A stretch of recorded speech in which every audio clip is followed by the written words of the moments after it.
3, 2, 1.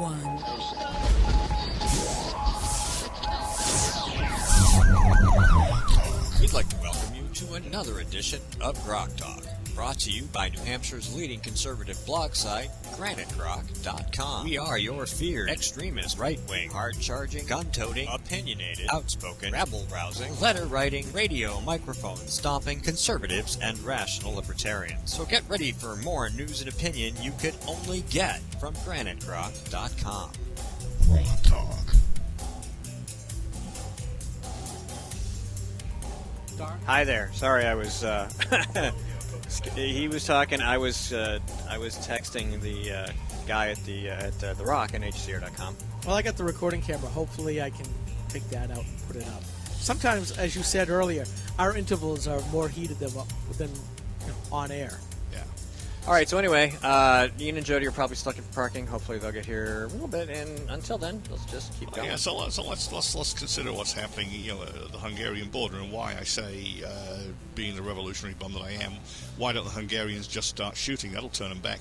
Because look, they're coming out of Syria. First of all, why are they coming out of Syria? But most of them aren't Syrians. No. That's the thing. They're only 1 in 20 are now coming out of Syria. Which means some of them are coming actually from Turkey, and some of them are coming from Iraq and even Iran and Afghanistan.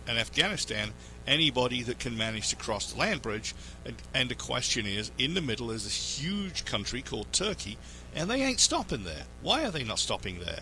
The Turks are a lot more like them than Europe is, and that Turkey's a reasonably wealthy country and somewhat friendly. It is, after all, an Islamic country. Big. It's got open spaces. Why aren't they stopping there? This has to be an invasion, and therefore, why shouldn't the Hungarians and the Romanians, whose borders are being attacked in the Czech Republic, start shooting? These people are not tourists. They don't have passports and visas. They have no right to enter. And if they won't go back when told, at some point, some of them got to die so the others get the message.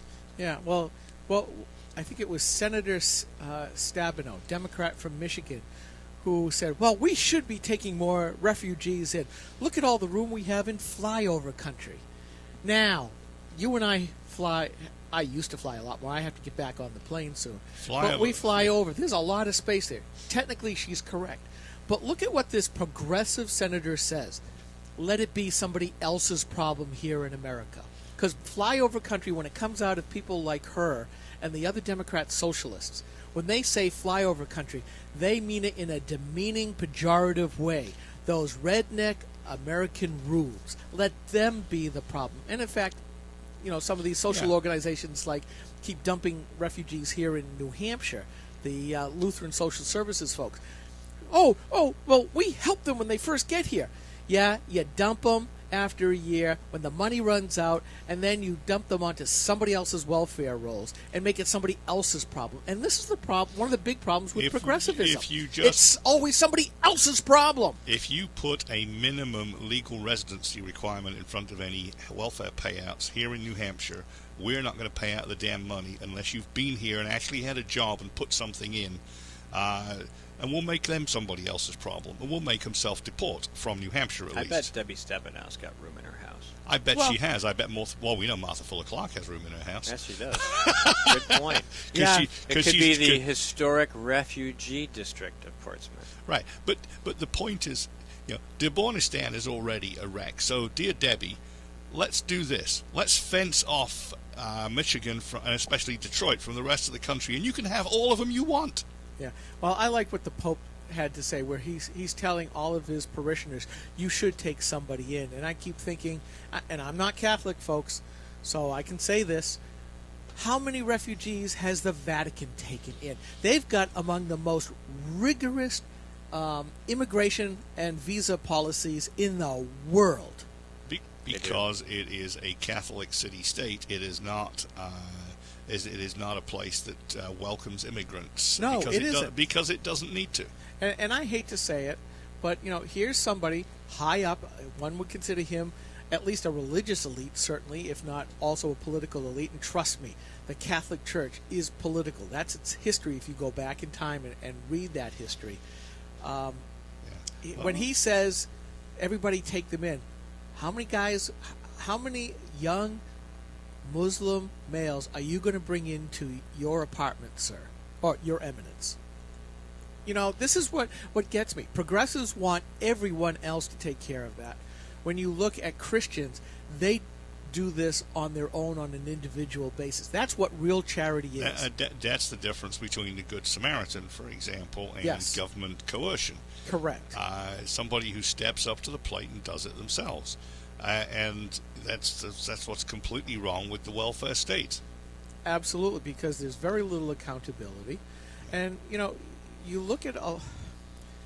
Oh gosh, I could just keep going on and on and on. And don't forget that Denmark learned the lesson where they took out advertisements in Middle Eastern countries saying the welfare payouts for newly arrived immigrants has been cut by 50%. Don't come here. Yeah, I think it's rather amusing that in all the years that the EU has been being put together, because what the EU elite want to do is get rid of the national borders within the EU. But they've said, oh, we'll do free. If you get to one of our countries, you can travel wherever you want within the EU, yada, yada, yada, yada. Well, the camp of the saints has gone from the printed page into real life, if you've ever read that book. And now all of a sudden, like we said, all of a sudden the borders are starting to get slammed shut. Yes, they are. And the countries that, Angela Merkel, like you said, and let's see, Germany, France, and there was one other country who basically said every country has to take a quota, which, by the way, it seems like these three countries would be setting for everybody else. And there's Britain at the channel saying, no, you're not. No. Yeah. And some of the smaller states are saying, no, we will not be bullied. Yeah. And they are now David saying, Cameron will actually be lynched if he takes too many in. I think the people have had it. yeah, and I do think this is, other than the Greece or the Grexit, with the problem with the EU, this is an existential event for the European Union, whereby, we're all in this together. Not so much. They aren't at all. They're just separate nations separate nations trying to be stitched together, and this is going to shatter it, I think. Yeah, it's not a common culture. The reason the United States worked, and may not be working any longer, is because it was a common culture and the common work ethic that spread across the state borders. So you could have sovereign states with the federal government guaranteeing the free passage of goods and people across those borders, which is what the Commerce Department's supposed to be for. And it would all work, but eventually the culture is split to the point where maybe that won't work forever. And in Europe, you've got precisely the opposite problem, as you say, Skip. They're trying to stitch together these disparate countries, and now the ultimate irony is not the right word, but for the Eastern European countries that worked so hard to join the EU. They wanted to be on the inside. They wanted to have the free movement of their goods and people to and from the rest of the EU for work and for trade. The number of Poles that moved to Britain, for example, to take, in many cases, high-tech jobs, not menial jobs. And the general movement of the Romanians, Hungarians, the Poles, the Czechs throughout Europe was something they wanted. Now they've got the invaders on their eastern borders that want in, and nobody's negotiating. They're just showing up. And these folks are saying, hell no, we don't want open borders after all. Yeah, and before anybody takes us wrong, although, for our Democrat trackers who follow the show and follow Granite Rock, they're not going to bother with this. We have no problem with immigrants. What we have a problem with is illegal immigrants. And case number one for us is that you've done it the right way, you and Mama. And there are millions of other legal immigrants who have taken the time, the treasure, and the talent to do it the right way, because they don't want just what these Muslims seem to want. They just want a better life. They want the more money, the better living standards. You want it to be Americans, which is completely different. And that is where we take the offense at just opening up the borders and bringing these people in just because, look at the war and the pestilence and the killing and everything else.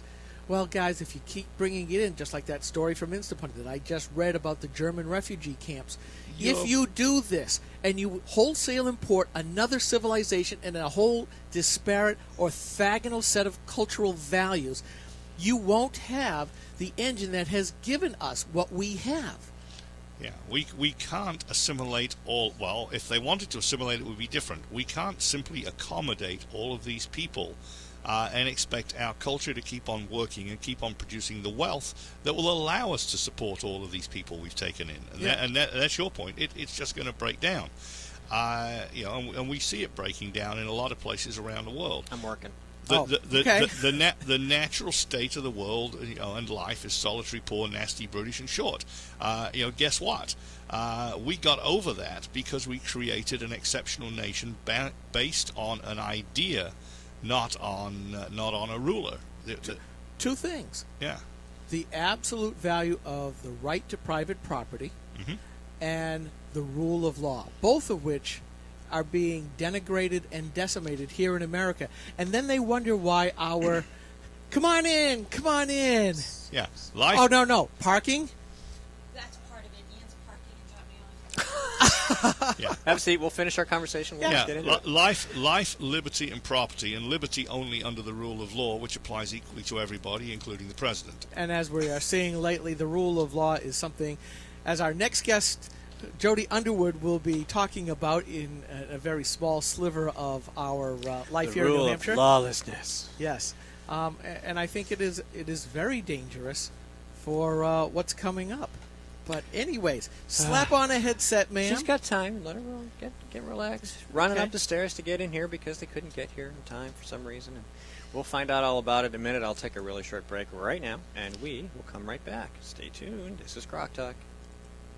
This is Rich Gerard, host of Gerard at Large in the Morning, the Manchester area's only locally owned, locally operated, focused, and interested, riveting radio show, heard live every Monday through Friday from 6 to 9 on 90.7 FM WLMW, New Hampshire Family Radio, and available 24/7 live or archived at GerardAtLarge.com. Be sure to tune in.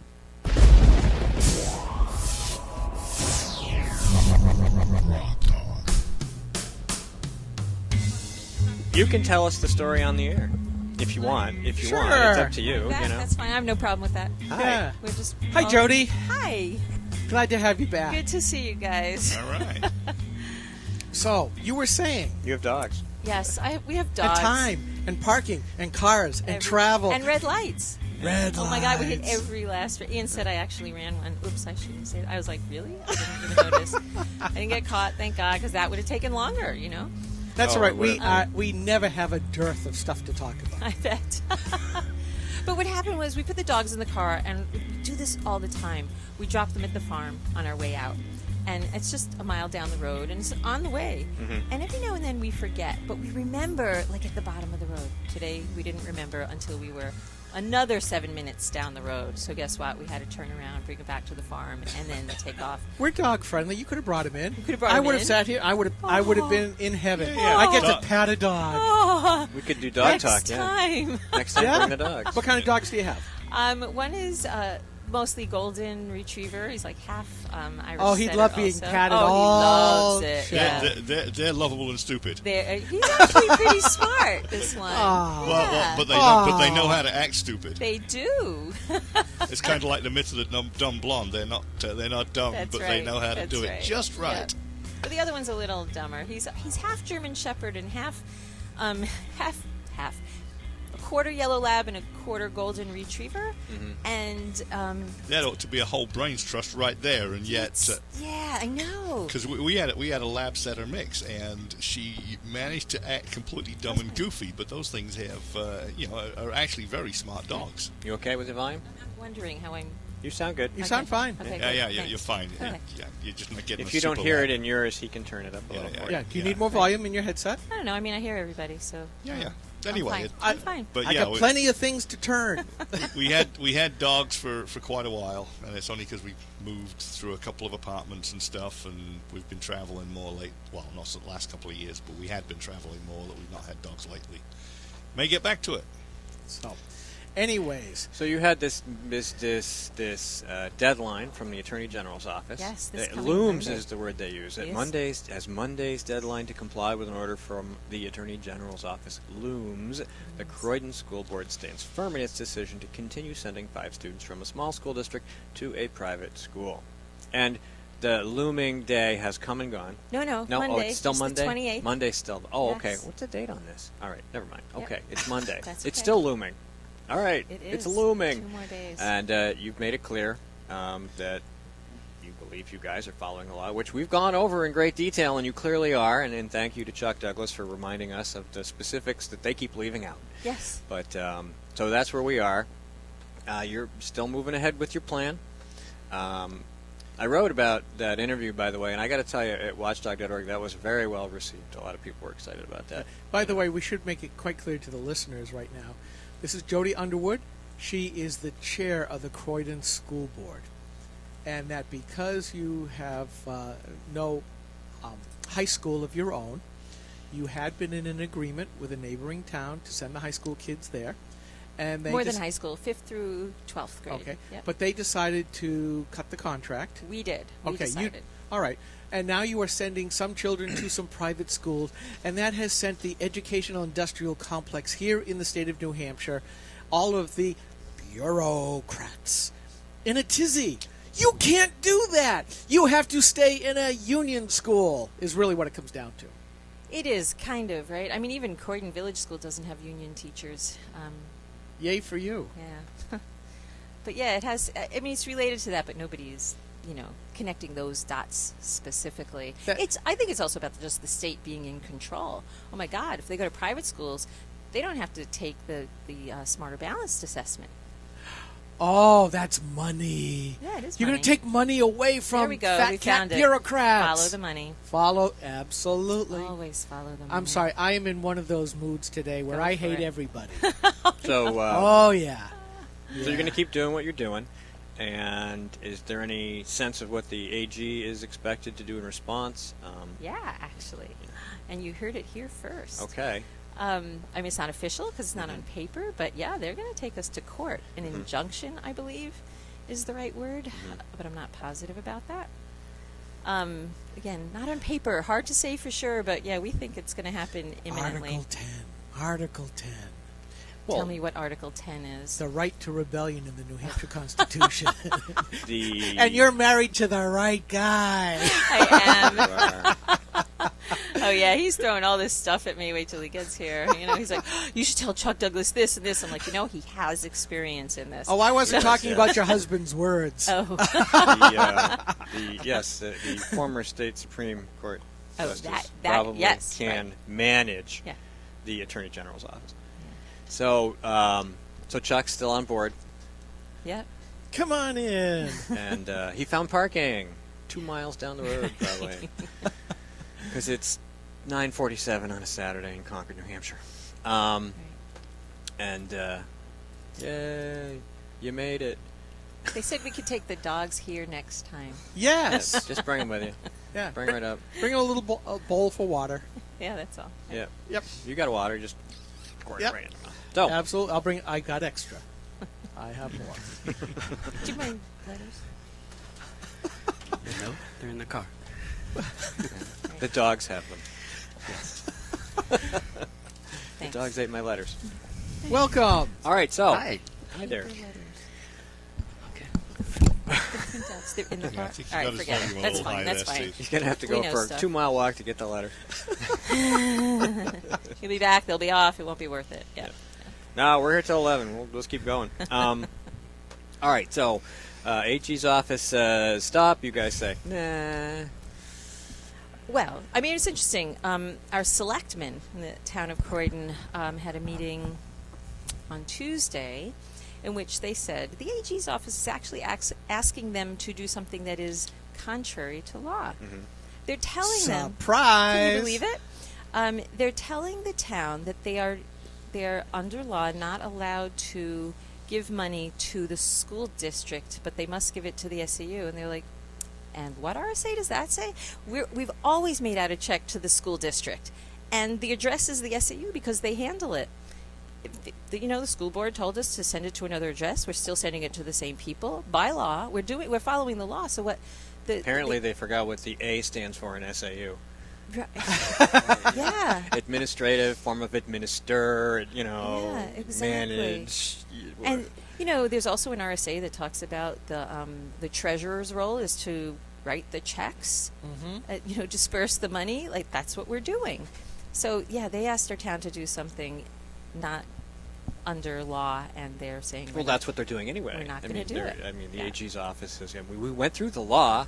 We went through the RSA the last time you were here. There is, what you're doing is perfectly freaking legal. There is standing all over the place for sending students into other states and paying them with taxpayer money from New Hampshire to go to their schools. Let alone our special ed kids who go to private schools. Because why? Because the public schools don't serve them. Guess what? They don't serve others, regular ed kids. Why should they suffer because they don't get this label of special ed? Doesn't make sense. Has anybody tried to figure out their motivation short of the earlier mention of the union thing? But this is just dumb. What are they? What it shows is that the whole it's showing up the hoax of local control when you go against the bureaucratic elite. We try to have the semblance of local control of schools here in New Hampshire. And what this is showing is that you have local control as long as you are controlling the way we want you to control. That's right. That's exactly right. Our town voted for it. But there's a deeper issue. There's always a deeper issue, right? So part of it is one of the ways that Turn your volume up. That I'm listening to. Yeah, we can do that. Go ahead, Zach. So Ian's fine. we've gotten to the point where there's this idea that the law is whatever a person in authority says it is, right? All the way down to a police officer saying, I'm giving you a lawful order to stand on your left foot.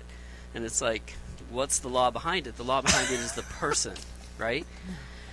So the AG, this is the way everybody's treating it. If the AG says it, it must be the law. If Virginia Berry says it, it must be the law. If the president says it, it must be the law. And that's, I think, actually much farther down and underneath all this stuff, more so than things like unions or local control. I think it's just the idea that the law is a sort of set of guidelines that you hope people in authority follow, but they'll do we've gotten to the point where the very fact that they say something they think makes it the law. Isn't it interesting that people, and I can say from experience, because until this century I didn't really pay a lot of attention to government or any of that other garbage, and you used to just say, oh, well, so-and-so said it, must be true. Right. And you have actors pushing credit cards and stuff. Oh, yeah, great. Anyway, it's the same idea. And then, you get involved in it. And, one of the first couple of years I was politically active, I was doing New Hampshire Taxpayer Radio with Ed Nail, so I was learning all about municipal corruption and all the crap that goes on in your local towns with 200 people in them, towns with 25,000 people in them. It's all the same crap, because it's people, right? Yeah. And it's just nasty, it's brutish, and it's not short, it's long. This is long. There's a lot of this going on. It's very, very hard. And that's just that people just assume that it's true. And the fact is, more often than not, it's not. That's right. Sure. So you have to become a cynic. That's right. And you have to try to still be a happy warrior. Right. Have to is while rough, you're though. doing that, because Right. otherwise nobody will talk to you. Yeah.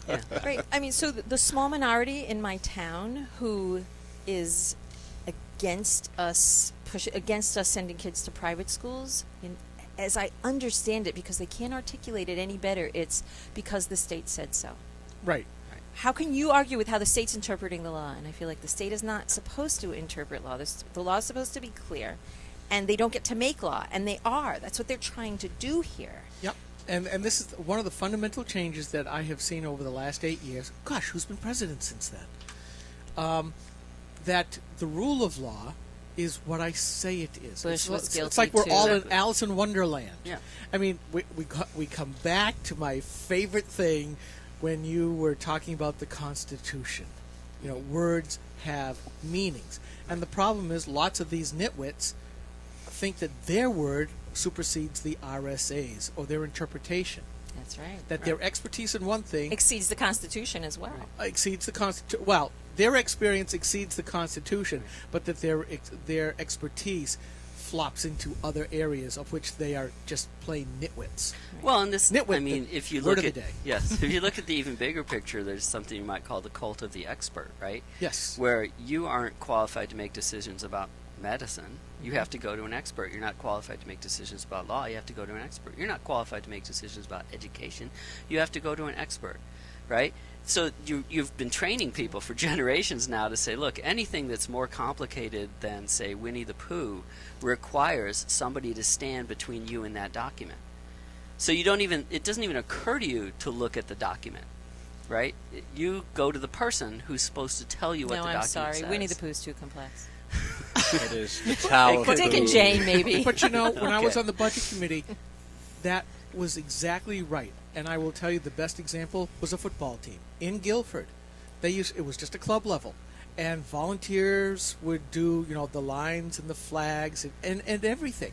But as soon as they made the change that taxpayers were going to pay for this because they were going to bring it into the school system, then everybody had to be paid. Why? Well, because they'll do the job better.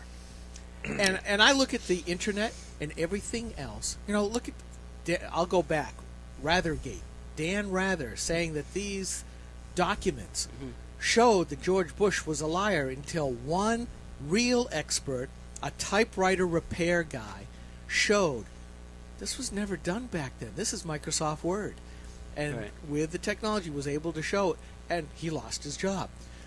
That same disruptive force is what you guys can have now, because you as ordinary people, you're ordinary, she's the chair. I don't know about ordinary, but anyway. Yeah. I have a PhD. Yeah, I wouldn't say they're ordinary. But I know. I'm trying to make a small little joke. Right. But anyways, through that, it's empowering ordinary people to say, you're wrong, and we can prove that you're wrong.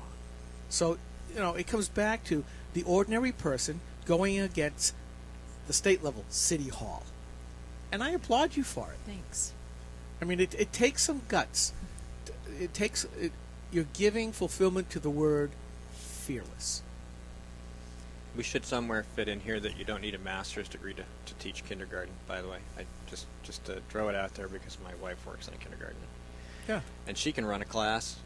She only gets paid like a third of what they get paid because you have to have somebody with a big degree to teach kindergartners about where to sit on the carpet. Because now they're what do they call it?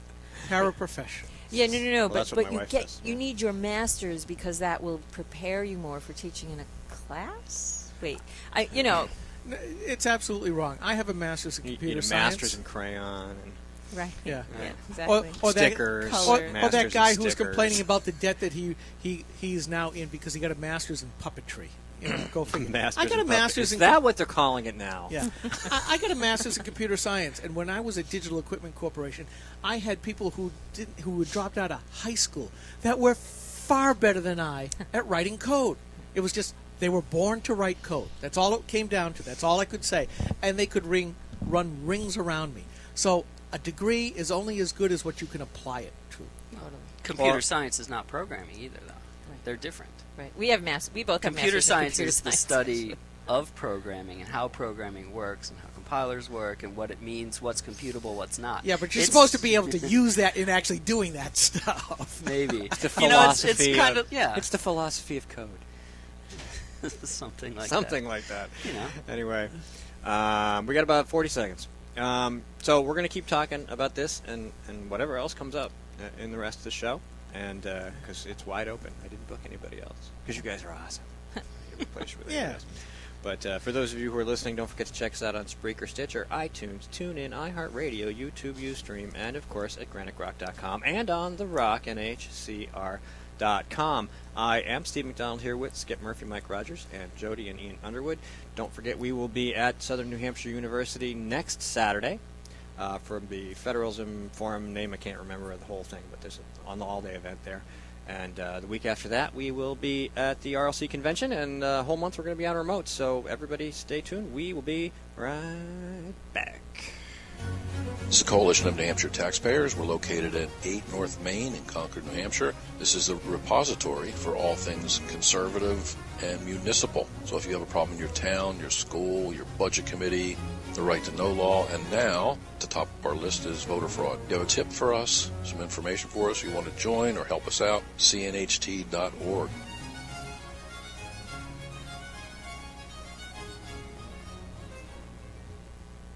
Hi, this is Rich Gerard, host of Gerard at Large in the Morning, the Manchester area's only locally owned, locally operated, focused, and interested, riveting radio show, heard live every Monday through Friday from 6 to 9 on 90.7 FM WLMW, New Hampshire Family Radio, and available 24/7 live or archived at GerardAtLarge.com. Be sure to tune in. GrokTALK.